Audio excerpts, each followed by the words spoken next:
Welcome to the Construction Disruption Podcast, where we uncover the future of design, building, and remodeling.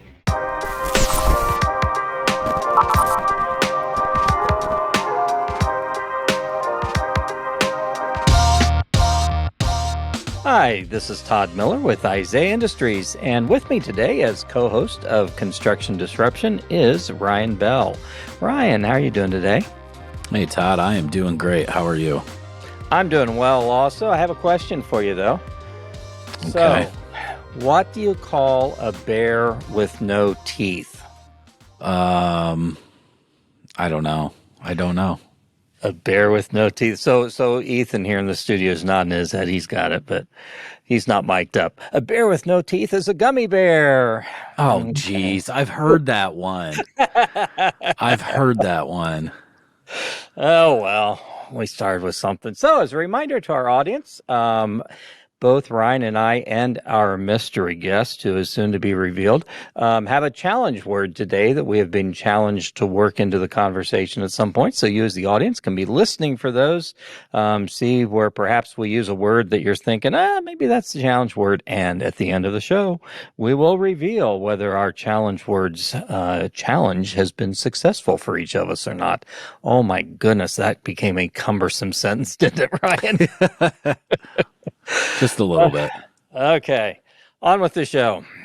Well, as today's guest, I'm very excited about this. This is a gentleman I've known for a little while and actually was on one of his podcasts a little bit ago. But today's guest is Tatsuya Nakagawa, known by his many friends and followers and fans as Tats. He is the CEO of Castagra, a roof coatings manufacturer based in Reno, Nevada. He also hosts the Specified Growth and Roofer Reflection podcasts. Tats, welcome to Construction Disruption. Yeah, thank you, Todd. Thank you, Ryan. Well, it's good to have you here today. So let's just dig right into some things here. So we have a lot of ground to cover today. Can we start out maybe by you telling us a bit about your background and how you ended up founding Castagra? Sure. I've always wanted to be an entrepreneur, and I remember when I was 10 years old, a friend of mine had a pear tree in their backyard. And I had this idea of, why don't we go take those pears and sell them? So we found this, location that was near a bus stop and a convenience store. And we set up this table. And, these pears were horrible. They're very ugly. And our execution was very, very poor. And we weren't doing very well. But there was a guy and his, I think, girlfriend that came up to our booth just before we were sort of taking things down and said, I love entrepreneurs. And he pulled out a crisp $20 bill and gave it to us. And that was just, to me, $1 million, right? Mm-hmm. And I was hooked. I love the idea that you could go out there and have an idea and you try something and your execution sucks and your product sucks and you don't know what you're doing. But if you give it a go, you never know what's going to happen. And I've always sort of carried that with me. I had other hobbies and interests, from 10 to when I grew up, but entrepreneurship kind of stuck with me, and I knew I needed a mentor.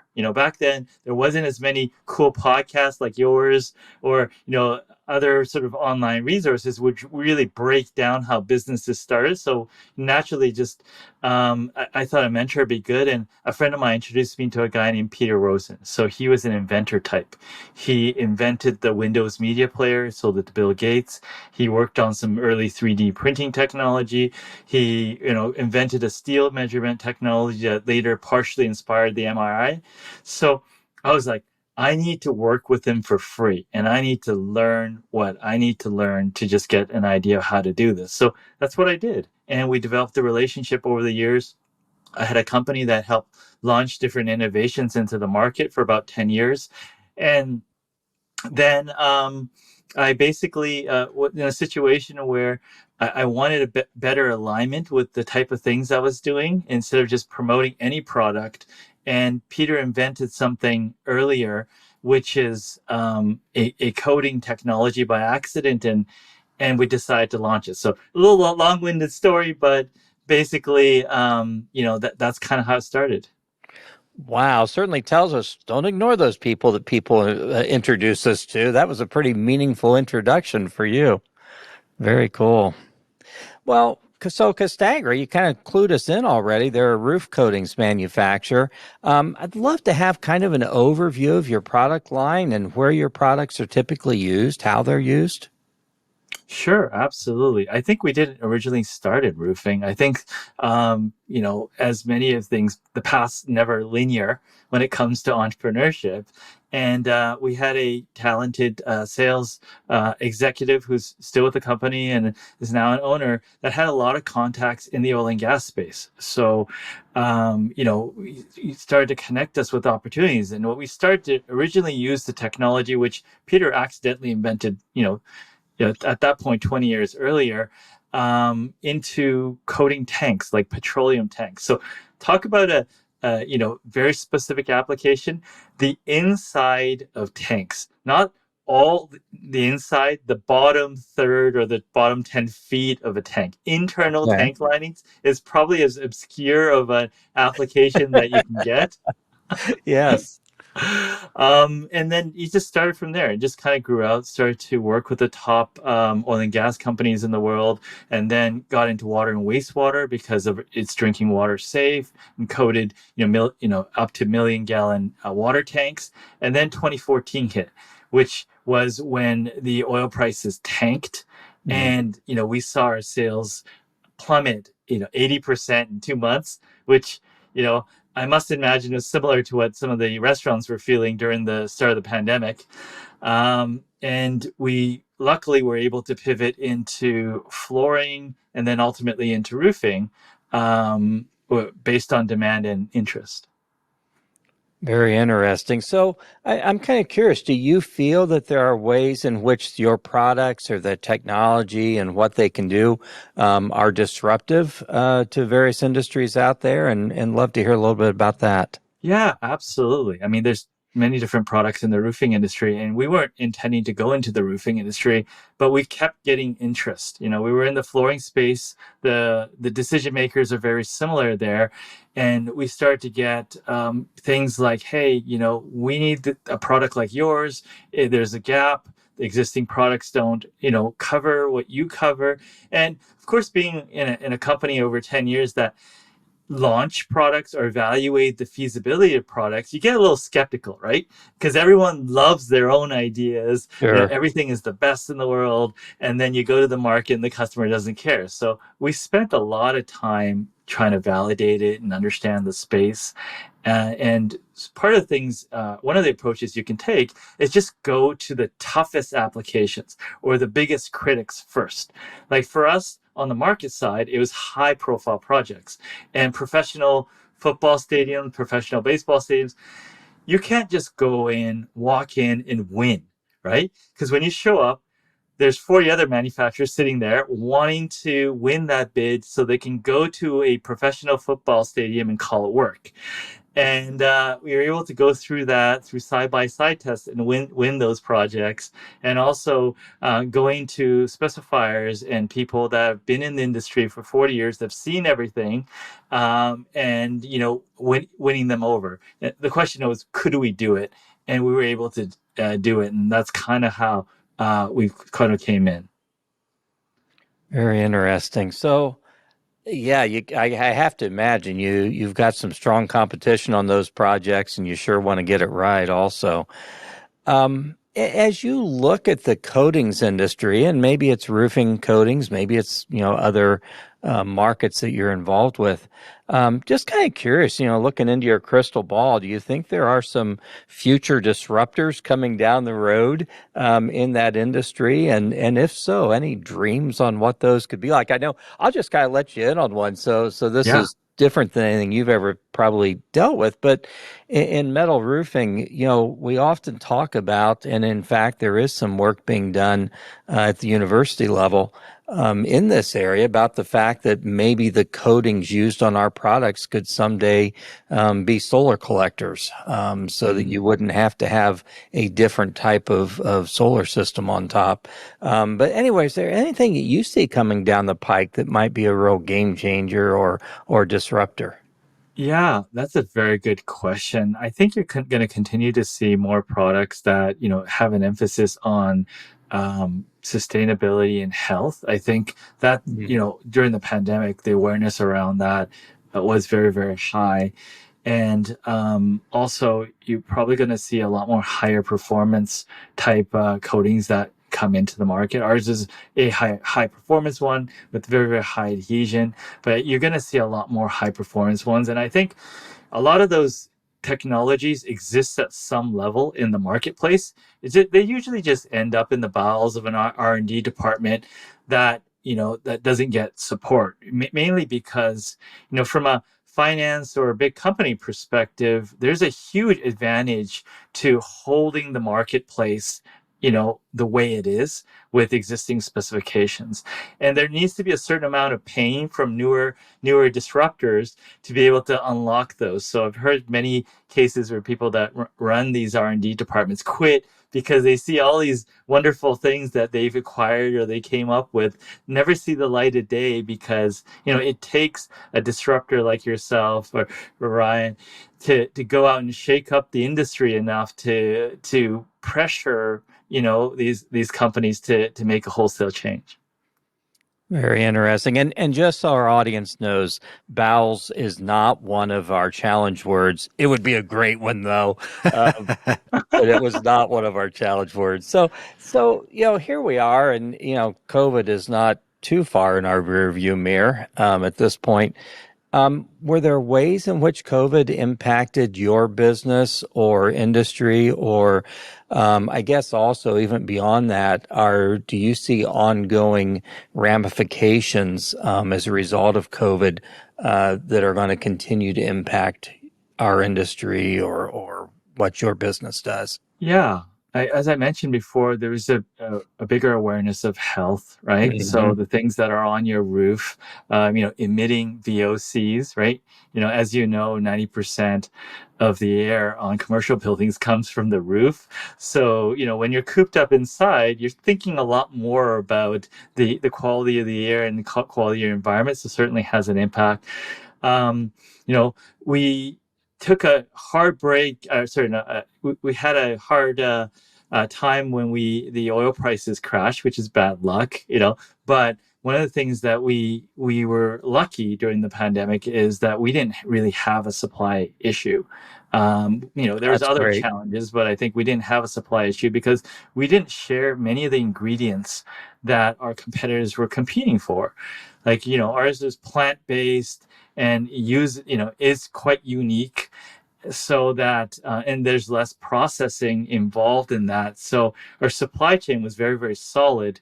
I'd love to think that it was our company's genius in doing that, but we're just very lucky. But I think the overall direction, using as least amount of process materials is a good direction generally. So we hope that trend sort of continues, but that was one of our huge advantages, is we were using materials that were not competed with the other building materials manufacturers. So our lead times were next to nothing.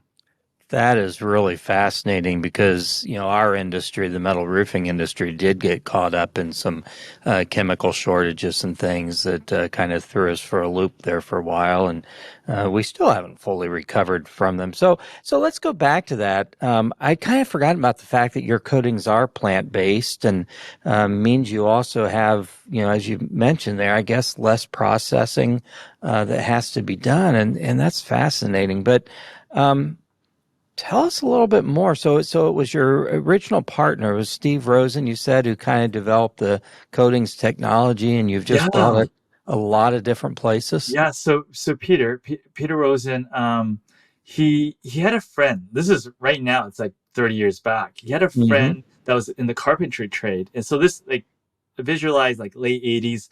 Lots of high-end homes had curved walls. And, picture a curved staircase. Like, the carpenters have to come in and put baseboards, down the bottom.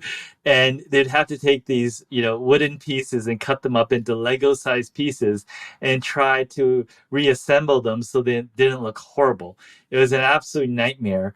So, Peter's friends in the trade came to him because he knew he was an inventor and said, "Hey, you have to fix this. Like, this is a huge problem." And it took Peter about 6 months, but he came up with something, a molding that was flexible, that you can nail into, that you can paint. And for him, this is way before it was trendy, sustainable. And when he created that, he accidentally created a coating. Right? Like, like WD-40 or the microwave or whatever. It's just by accident. And being the scientist that he is, he started to coat roofs with it, floors with it. He started to do ship decks with it. And, he sold a bunch, but then he lost interest and just let it sit there for 20 years. So we're just kind of in a unique situation with, there's a lot of people that haven't heard about us. But the coating has been in the field now for 30 years and performing well. So, because many times when a manufacturer introduces a new product, especially a chemical product, they'll run it through a battery of, hundreds of tests in a lab, right? And then most of the times they'll know 10 years if it's going to work, right? And that's the reality of the situation, right? Yeah. So, there's a running joke in the chemical industry is if you want to go broke, get into bridge coatings. And it's just one of those things. They need about 15 years to see if it's going to work, right? For the market to be receptive to it. So we're in a unique situation where we have 30 years of seeing it. So a lot of times when we say that you haven't heard about us maybe, but we have this track record, just in a unique situation. That's really cool. Do you know more about like how does one discover that they accidentally made a coating? Like how was it that he was like, "Oh, this would be a good coating"? Well, that's the funny thing, right? Because the thing is, when people see it, they go, if you hang around creative people, they say, well, "What about this? What about that?" Right? We get that all day, right? And as an operating business, if you start to chase all of them, it can. But I think Peter started this. He worked at a wooden garage, and he's curious, right? Because I've watched him innovate for like now, from being my mentor, he's a business partner still. Is over 20 years, right? And I still don't 100% understand how his mind works because, it's not a regular thing when you can just kind of invent stuff. But the best example that I can think of that when I asked him, or the best thing that he's ever said, it's more of like a pile driver or a jackhammer approach. So he does a bunch of research. He has a basic hypothesis in a given general area. And then he just creates a huge amount of trials in that given area quickly and as cheaply as possible, and then just watches what occurs, right? So I think coatings was within the wingspan of curiosity, and that's how he, I think, got to it. Interesting. Makes sense. That is something that could be a whole show of its own some point. How I think when you're an innovator and you're trying to, like you said, disrupt, sometimes it's very stressful, right? Like it sounds awesome, but when you're going through it's stressful. I think to a point where you might have to even get therapy because or see a therapist because you have so much on your plate because it's kind of that zigzag path to get to that end thing that works, right? Certainly is, yeah. Very interesting. You kind of think of Thomas Edison and all those guys too. So let's kind of flip gears here a little bit. I'd love to talk a little bit about your podcast. You are an incredibly busy guy, and you're often on the other side of the microphone. So thank you for switching sides with us this week. But you've got two podcasts, I believe, Specified Growth and Roofer Reflections. Tell us a little bit about, what your goals are, who your targeted audiences are, who your typical guests are, that type of thing. Yeah, absolutely. So the Specify podcast mainly started out of a need to continually sort of find ways to put myself out there and become more comfortable. Like I'm an introvert, all 20 some odd years, and if you want to push new ideas, if you want to naturally introduce new things, which I have a tendency to like to do.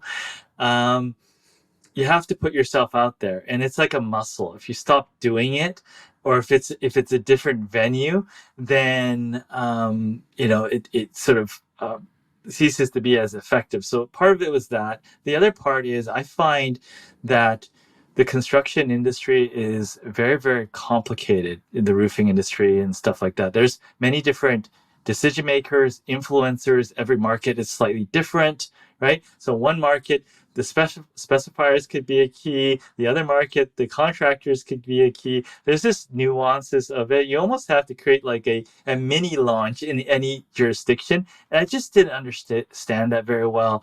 I wanted to become a better operator, and I couldn't go to one person that I felt knew it all.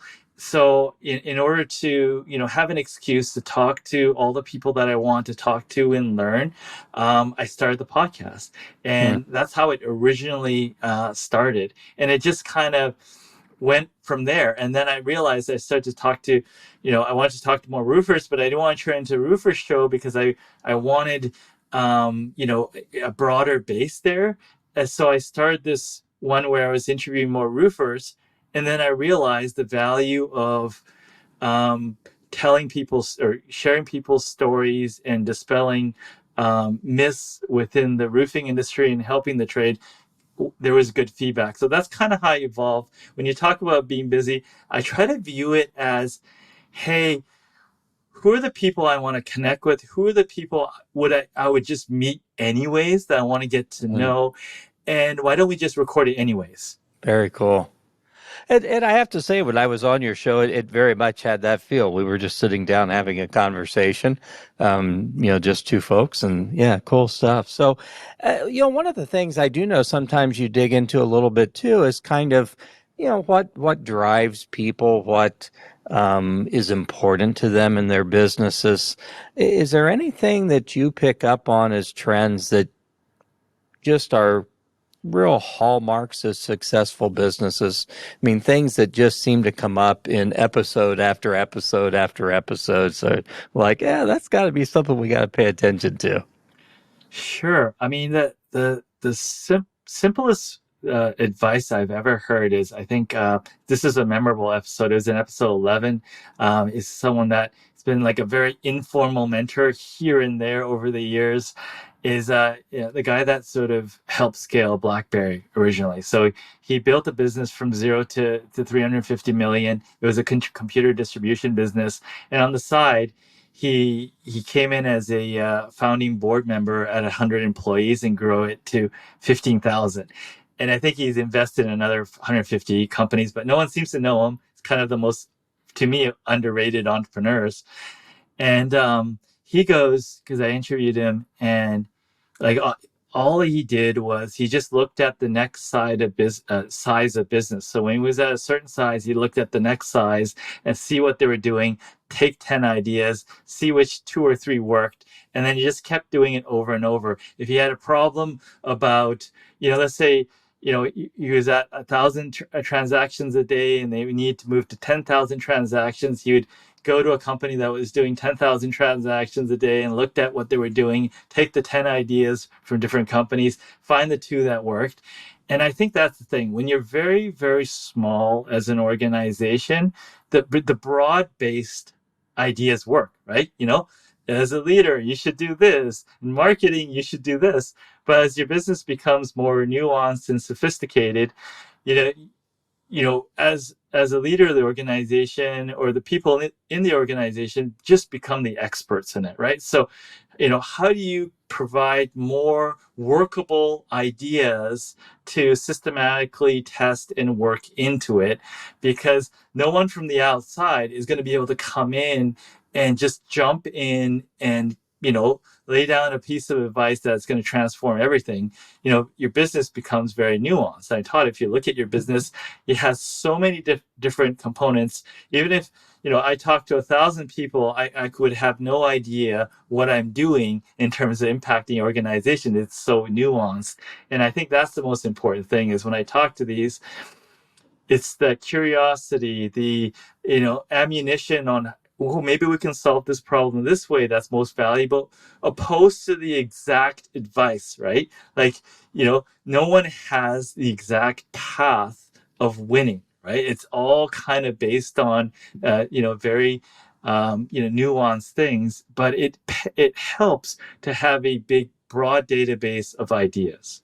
That's very interesting. I love that where you were talking about the gentleman from BlackBerry, look at the next size of business up and make that list of 10 things and figure out what you're going to go after. That's an amazing approach that never heard of before. So thank you. That's I good. love the simplicity in that. Yeah. Not easy. It doesn't mean it's easy, but just the Right. simplicity in that idea. Yeah. Yeah.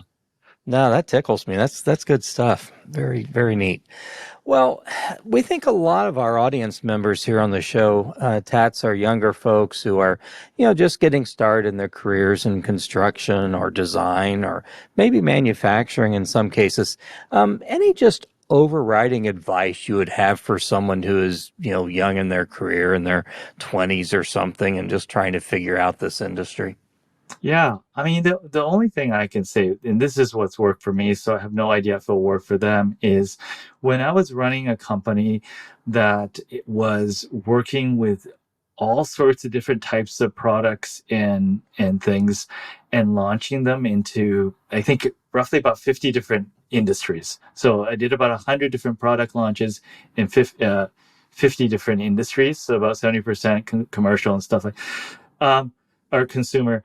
Is just the more diversity that you can put yourself into situations or expose you to different, mindsets or industries or ideas, I think that'll serve you well. Like you're in construction, but I had a foot into online or technology entrepreneurs, not because I wanted to start a business there or wanted to do that, is that I always find that the best ideas have already existed in some form somewhere else, right? Mm-hmm. So if you're just looking, right in your industry, narrow, just one step over, there's an idea that you may be able to turn into one of those 10 ideas and try and work in and make the difference. So I always say, if you're starting a career, there's two ways to become an expert.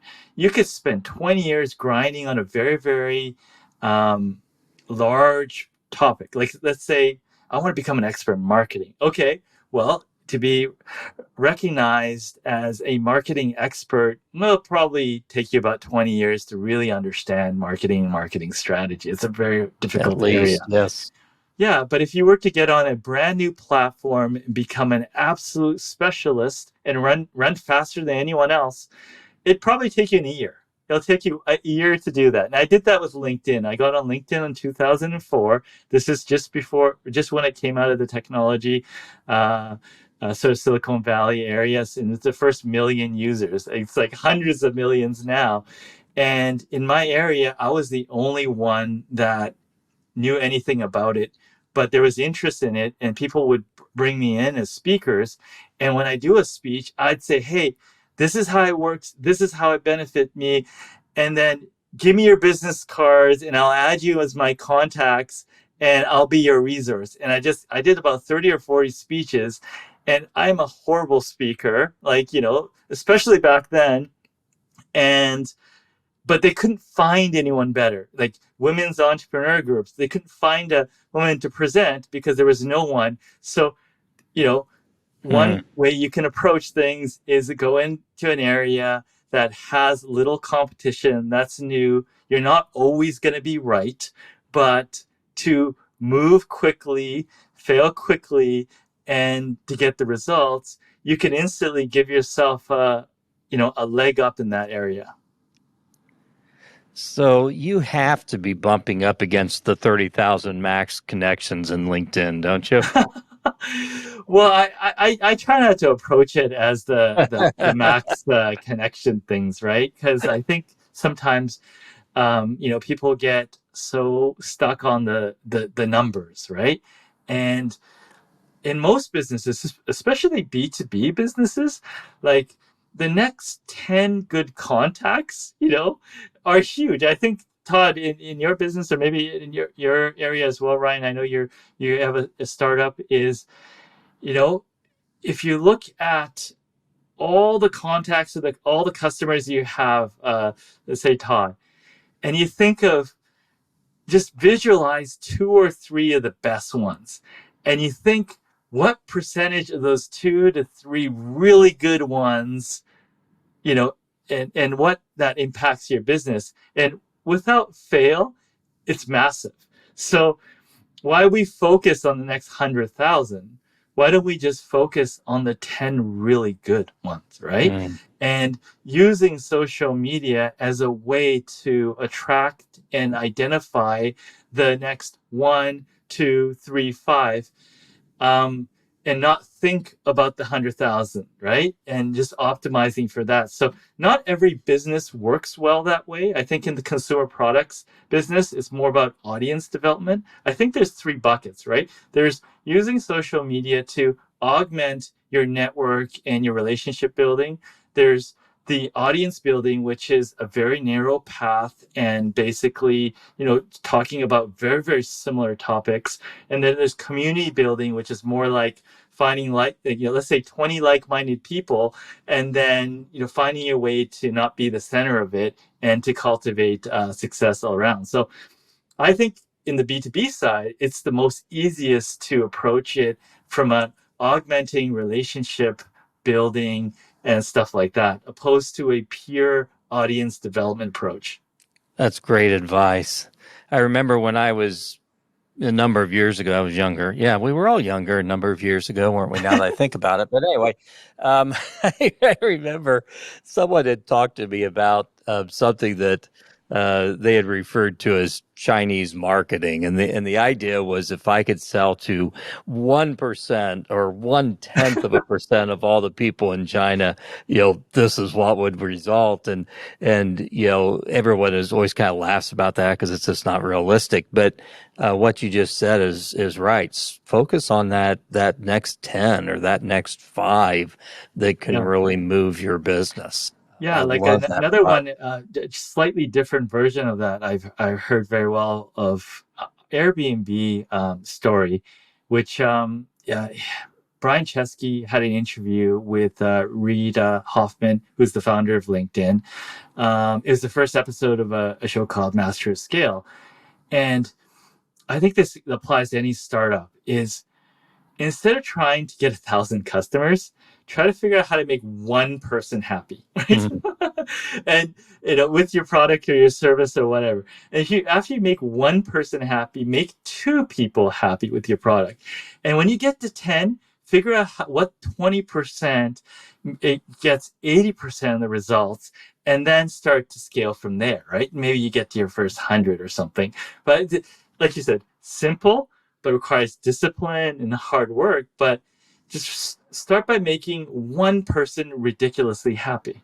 That's good stuff. So do you think that can also be applied? I mean, a lot of our audience members are B2C type customers. You think that can also apply to a B2C business as well? I think when you're validating a business, absolutely. I think that's what you do. At some point with the B2C one, I think because of the transaction volumes are so tight, right? So the average sale is a lot lower on the consumer product side than the B2B side. Right? So it's slightly different. You actually have to get very, very good at audience building. So that's the other thing, right? When you look at, an entrepreneur, no one has all the skills, right? When you say someone is an expert in marketing, well, marketing has, arguably 50 or more different sub-disciplines. I've never met anyone that's, better than 3 or 4 or 2, right? So within that scope, are are your skills in line with the type of business you're trying to operate? Consumer product business, you may need to get very, very good at creating high percentage hits on viral content. Are you good at that, right? Are you good at like meeting people face to face and working through like a consulted process and getting a referral and doing that? You have to make sure the business matches your temperament or your sort of core contacts. Like there was that ongoing joke before. I know, Todd, you've always liked websites, is that your website was as good as your closest friend or your contact, right? And how good they were at design. Now, web design is more accessible now, but I think that still relates, right? Like if your accounting is good, you probably hired a really good accountant, or you're very, very close to someone that takes finance very closely. So evaluating your network around all the functional areas and seeing how close you are to those, assessing your skill set, and trying to constantly get better or your network more solid around that is just, I feel like it's a valuable process. Absolutely. Good stuff. Well, Tats, this has been great. Very interesting. And we could talk a long time, but we really are close to wrapping up the business end of things. It's been a real pleasure. Is there anything we haven't covered today that you'd definitely like to get out there for our audience today? I mean, I think, there is a huge opportunity in the construction industry. I mean, it has such a big impact on the economy, the carbon footprint. There's all sorts of opportunities. So, whether it's attracting, great marketers, great technology individuals, people that want to work in the labor force, whatever.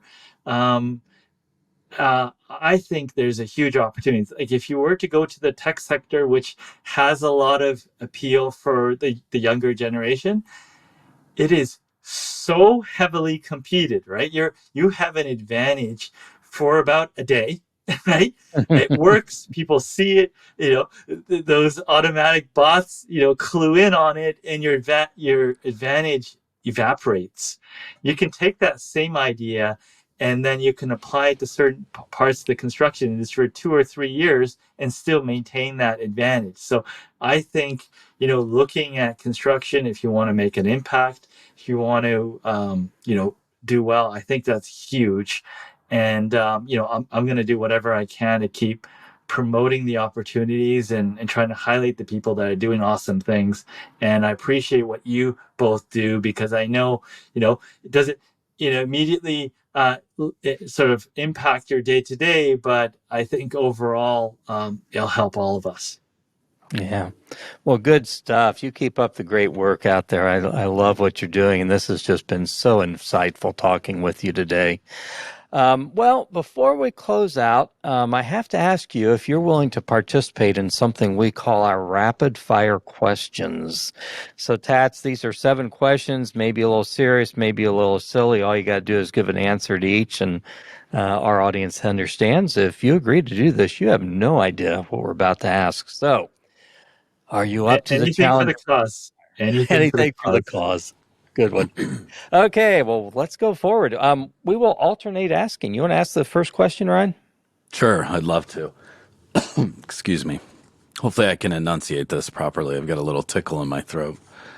What product have you bought in a recent memory that has been a disruptor or game changer for you?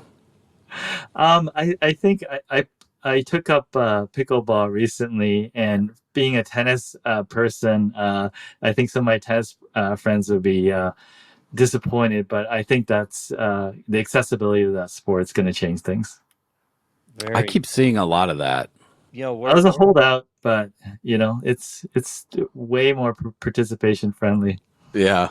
Well, we're in a town of about 20,000, and there's another town up the road about 10 miles away, about 20,000. Both towns are putting in, pay for pickleball courts at this point. They'll be open this summer, so very cool. I think it's a lesson, though. I mean, tennis is very, very hard to gain a base level of ability. So that this thing could apply to business, right? How do you make it easy for people to get started with you, right?